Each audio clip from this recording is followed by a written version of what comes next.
Hello everyone, welcome to Rob's Rogues, and today we're taking a look at the Mattel 2006 DC Superheroes Supergirl action figure from Mattel, like I just said. I'm in the pattern of repeating things that I have just said.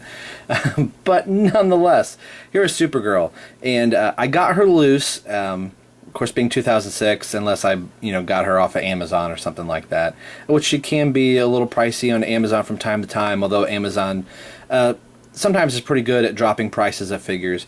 But I actually got this on Facebook through one of my Facebook friends on the DC Universe Unlimited Facebook page. A very good page, people posting figures that they have, that they recently have picked up or purchased, which I did a shot of my super family recently. And some people will sell some of their figures, and that's how I got this. So Caleb, thank you very much for parting with one of your figures, and now one of your figures gets to be part of my collection. I've always kind of wanted a Supergirl, and to be honest, I really kind of wanted the Supergirl in the what I guess I would call her traditional outfit, the more Superman with the blue top basically, and everything else would practically almost be the same. But I've recently started watching the Justice League Unlimited cartoons. I picked a couple of those DVDs up. Once the Man of Steel came out, of course, Walmart and different places will bring up other DC products and videos, DVDs and Blu-rays now. So I picked that up and started watching the first season of Unlimited with Supergirl in this outfit. I really kind of liked it. So once I saw that he was selling that figure, I was really intrigued. I thought, I kind of want to get this. I'll have a different look to all of my, super family, as it were.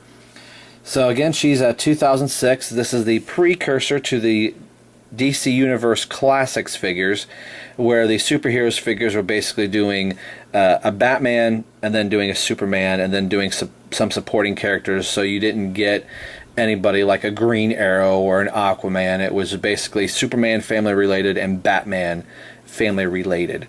And the line originally kind of started out of the 2003 Batman line, and once that line grew up a little bit, it became the DC Universe, DC Superheroes line. That's a mouthful.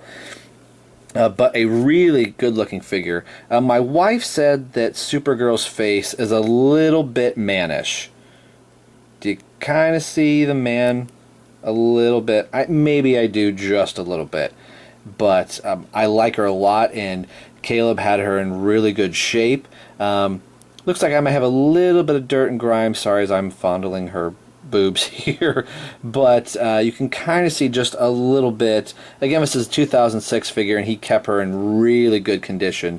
So I'm not knocking that at all. It just may be the age of the figure. And anytime you have a white figure that...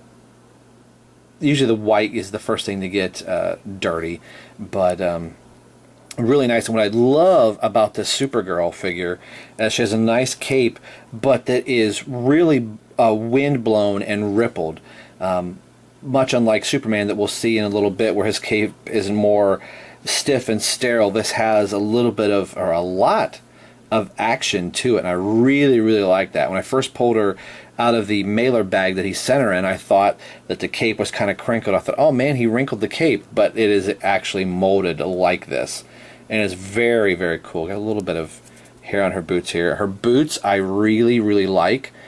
Kind of reminds me of Damien a little bit, with the laces, the combat boot style, but a really nice looking figure. I like how her hair is sculpted, and I wish the other DC Universe figures had this type of hair. This hair is almost rubber like the cape, and I don't know why Mattel went, as the DC Universe Classics line came out, why they went with this really hard and rigid plastic. Because Supergirl can move her head full 360 if I get her. It kind of gets caught just a little bit. All I have to do is kind of lift up the head a little bit, and she can turn left to the right perfectly fine. I've not had a female figure that's head has moved like this. Figures I have like Donna Troy and Batgirl, Wonder Woman would be a great example to use this hair. I don't know why Mattel went away from this type of hair that was just really this nice rubbery plastic. So that is a huge plus on this figure, being a female figure. She does suffer a little bit from being a female, not that she's bad for being a female, but she has the really, really tiny joints. So those are a little bit frail, but we'll go over her articulation here. Her head is on a full, as you hear my cat, her head is on a nice ball joint, so she gets excellent range of motion, better than any female figure that I own. Maybe somebody can tell me if there's another female figure that has this amount of head articulation, other than Power Girl, since she has short hair.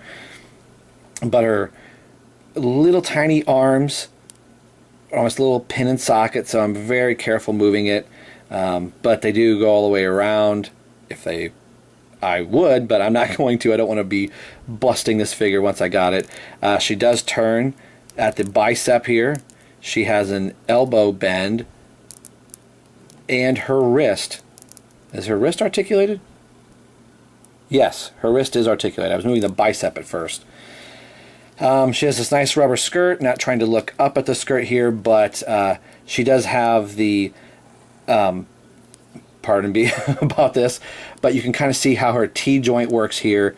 So her legs go forward and back, and oh, her leg just came off. Do you believe that? Wow. I think I just broke the figure on camera.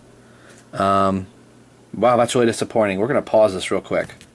Okay, that was a little close. Apparently it just plugs into spot. There's a little clip, and the little pin in the clip, or the little finger in the leg, goes up into the pin. So that really kind of scared me. That's what I get for trying to look up her skirt to show you her articulation. So to be modest now, her legs go forward and back. It is really kind of hindered. Now I'm kind of afraid to move the figure. Her skirt does get in the way, and again, we're looking up her skirt here. I apologize for that. So... I'm not going to move it. The leg's back in, it turns and moves like it's supposed to, but that really kind of scared me here, and it does still feel really loose. So she is able to stand, bends at the knee, and has the boot swivel and the bend at the foot. Wow, that's a little bit, I don't know if that's something Caleb knew before he sent me the figure. So, yeah, that's, as I'm trying to look here on camera, again, we're just going to spend all of our time up the skirt of Supergirl here. So, yeah, I just don't know if that's a manufacturer's thing or if his figure had that, but as you can tell, she does stand. The leg is really kind of loose now, so I don't know if there was a pin in there or just kind of popped out. I don't have to worry about her too much. It does now look like her leg is bad. I'm going to apologize and pause really quick here, guys. Okay, a little bit of playing around, and I finally got the leg back in a normal position. And I also forgot to mention that it's hidden really well, but she does turn at the upper waist and no ab crunch.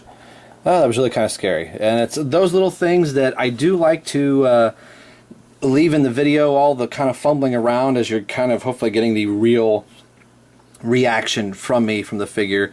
So her leg does pop back in place, and I'm not sure if that's how she was made or if Caleb kind of had that problem. I'll be kind of interested to maybe email him and find out. Not that I'm going to complain and say, oh, you gave me a crappy figure, but if he was aware of that, that might have been nice to know before I had her on film. But she's standing just fine.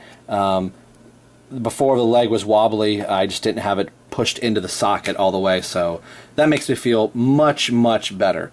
Let's bring up Superman here. And here is the DC Superheroes Supergirl with the DC Universe Classics Superman. And the two look really good together. I don't have the DC Superheroes. Man, that's a mouthful to say. Superman, I only have, this is my DC Universe Classics All-Star Superman, wow, talking is not my strong suit today. And the two look very good together. It's nice to be able to have my super family together, although at the moment this Superman is standing on my Young Justice shelf with my Superboy. So let's bring up the All-Star 2 Superman that I have. And there is the new 52, the All-Star Superman. I think it was technically the Wave 21, if I'm saying that right. The two still work together a little bit. Yeah, I know we're kind of blending and blurring continuities here and things like that, but sometimes you only have to work with what you have to work with. And at this point, there is no new 52 Supergirl made by DC Collectibles or Mattel, so at the time, this is just how Supergirl is going to be. Since I do have my All-Star Superman up on a higher shelf, this Superman is kind of like in with my Justice League New 52 and DC Universe Classics figures. So this Supergirl will kind of be on that shelf. That's a mouthful. So let's bring up the rest of the Super family. And here's the rest of my Super family and the Mattel scale that I have. Of course, I have the other Superman figure right here. But as far as the main principal Superman family characters that I have here, they all are. Like I said, I have the All-Star Superman from the DC Universe Classics All-Star 1 with Superboy on the Young Justice shelf. And this is kind of like the picture that I took and I put on Facebook a little bit ago with my Power Girl figure and now Supergirl figure. So it's really cool to finally have a Supergirl figure, and I have all the principal good guy superheroes from Superman. As intelligent as that sentence sounds, I would love to pick up a Lex Luthor, and I was really kind of hoping to pick up the Lex Luthor Supergirl 2-pack. But again, like I said, after watching the Justice League Unlimited, I really kind of like this look for Supergirl. Alright, so we're back here at the final shot. I do really like this figure a lot. I'm glad to have picked her up. I had a little bit of a scary moment with her leg, but apparently it just kind of popped out as I was trying to really twist it and turn it to show you the articulation. I think because of the skirt and the way the leg is designed, it really kind of hinders this this type of figure from moving as good as she possibly could. So maybe that's why Mattel kind of went to this more of a T-joint style there as we're looking at Superboy. So today we've been taking a look at the DC Superheroes 2006 Supergirl as she was portrayed in the Justice League Unlimited cartoon series. And as always, this is Rob for Rob's Rogues signing off saying we will see you guys next time.